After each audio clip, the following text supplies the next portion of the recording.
Did you know that this is not a modern building?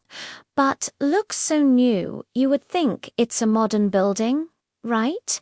Well, today we're traveling back in time to explore the magnificent architecture of the Mamluk Empire, a dynasty from Cairo that built this beauty 700 years ago. And you won't believe what they did to keep it cool during the hot summer. The Mamluk were originally slaves from Central Asia who took over Egypt in the 13th century after serving the Ayyubid dynasty founded by Saladin, which itself had overthrown the Crusader kingdom of Jerusalem. They were then divided into two classes: the elite Mamluk class, who were administrators and military leaders, and the ordinary Mamluk class, who were mostly laborers. After obtaining their freedom, the Mamluk continued to live separately from the rest of society and their own distinct culture, which was later adopted by the ruling class.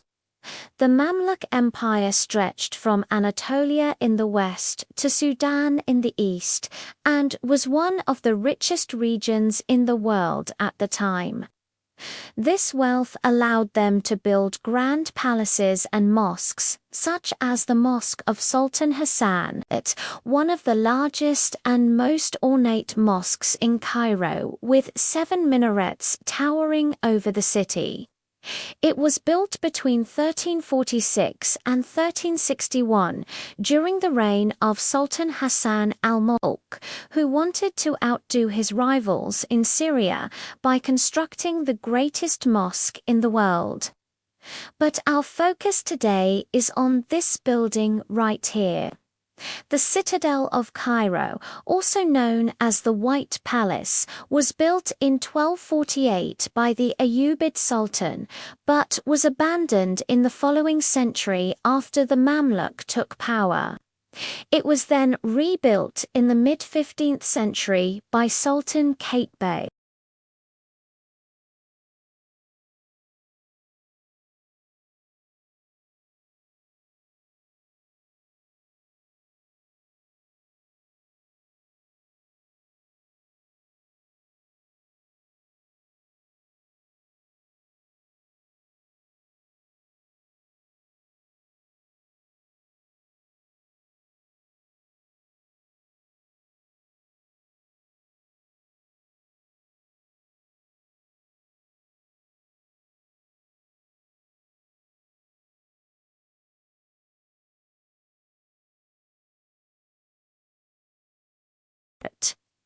So the Mamluk rulers like Qaitbay decided to make use of the existing structure rather than build a new fortress. While the original citadel was made of stone, Qaitbay's palace was built from white limestone. He certainly loved that color, judging by how he colored almost all of his buildings white.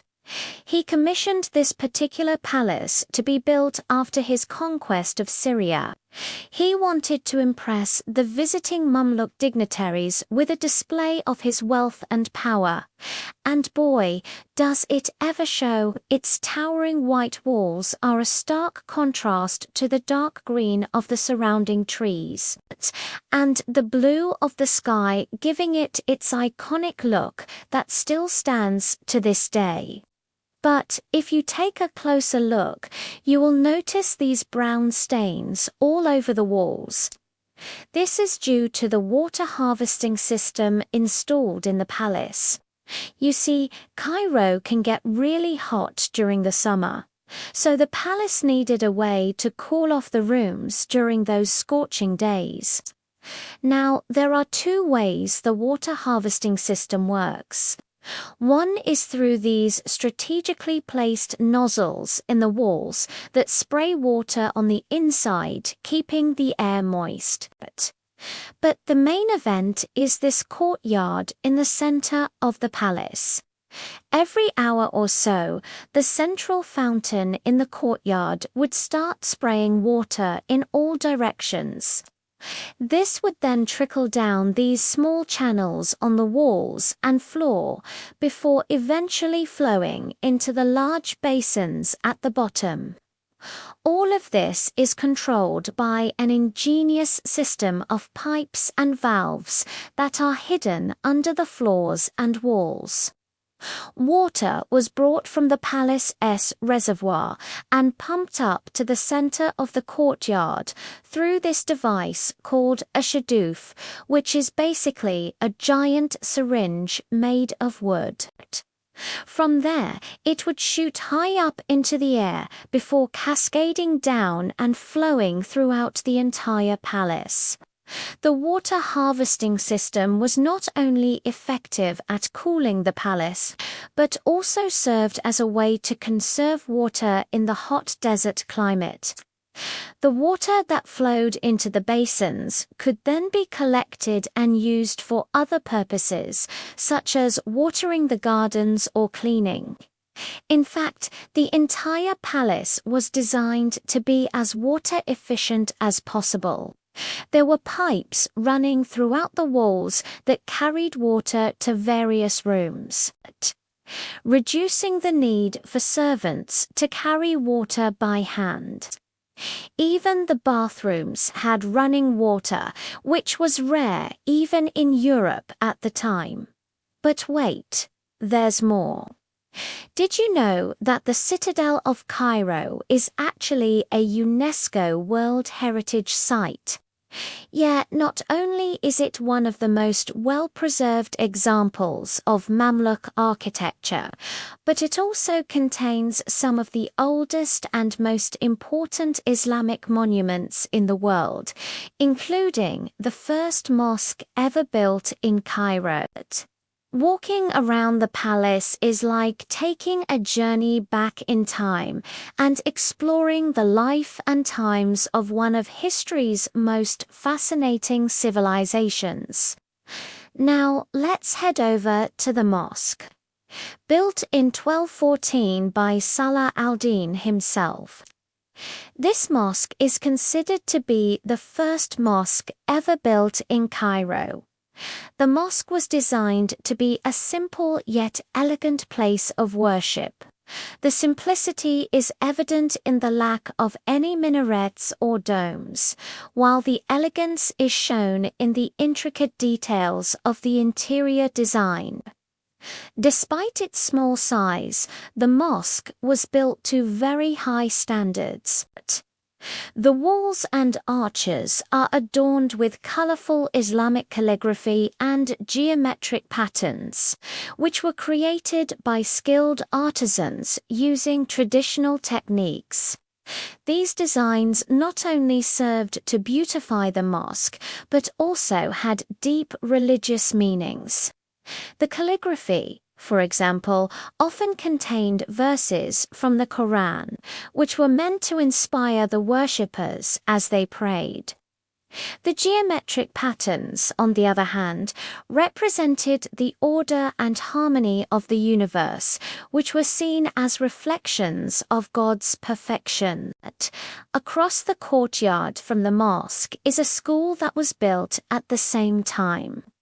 It was intended to provide a space for Muslim scholars and students to come together and learn about their faith and practice their religious duties. The school also played a role in preserving Islamic knowledge and culture, as it was here that many important texts were copied and studied. In addition to its educational function, the school also served as a community center of sorts, providing a gathering place for Muslims from all walks of life. During the Ottoman era, the school was expanded and renovated, but it was largely abandoned in the 19th century after the British occupation of Egypt. Today, it is open to the public as a museum, and visitors can explore the classrooms, library and courtyard, which have been beautifully restored to give visitors a glimpse into what life was like in an Islamic school in the Middle Ages. Next to the school is the tomb of Sultan Al-Mansur Kalawan, who ruled from 1290 to 1296. It is a stunning example of Mamluk architecture and serves as a reminder of the empire's rich cultural legacy.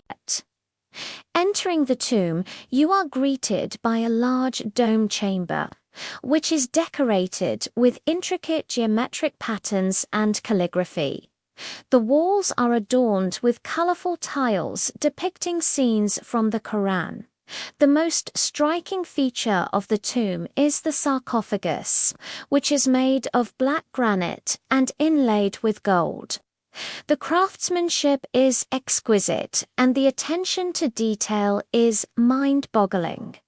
But that's not all. Behind the sarcophagus is a secret passageway that leads to an underground chamber. This was used to smuggle the coffin into the tomb without anyone knowing. This was common practice at the time, as the sultans were often killed by their rivals or family members, and the body had to be hidden from view until it reached its final resting place. The underground chamber is dimly lit, but the flickering candlelight adds to the mystery and intrigue of this hidden space. It is a fascinating glimpse into the past and a reminder of the turbulent times in which the Mamluk sultans lived. The last stop on our tour is the mausoleum of Sultan al-Nasir Muhammad ibn Kaylan, who ruled from 1309 to 1310 like his father's tomb. It is a beautiful example of Mamluk architecture with intricate carvings and decorations. But what makes this tomb unique is the astronomical instruments built into the walls. This includes a sundial, a water clock, and an astrolabe, which were used to tell the time and track the movements of the stars and planets. It is a testament to the scientific and mathematical knowledge of the Mamluk era and provides a fascinating glimpse into the intellectual pursuits of medieval Islamic scholars. This place is truly a gem of world history, and I hope that you enjoyed this little tour. What do you think? Would you like to live in a palace with a fountain that shoots water 100 feet up in the air? Let me know in the comments below. Thank you all for watching, and I'll see you next time.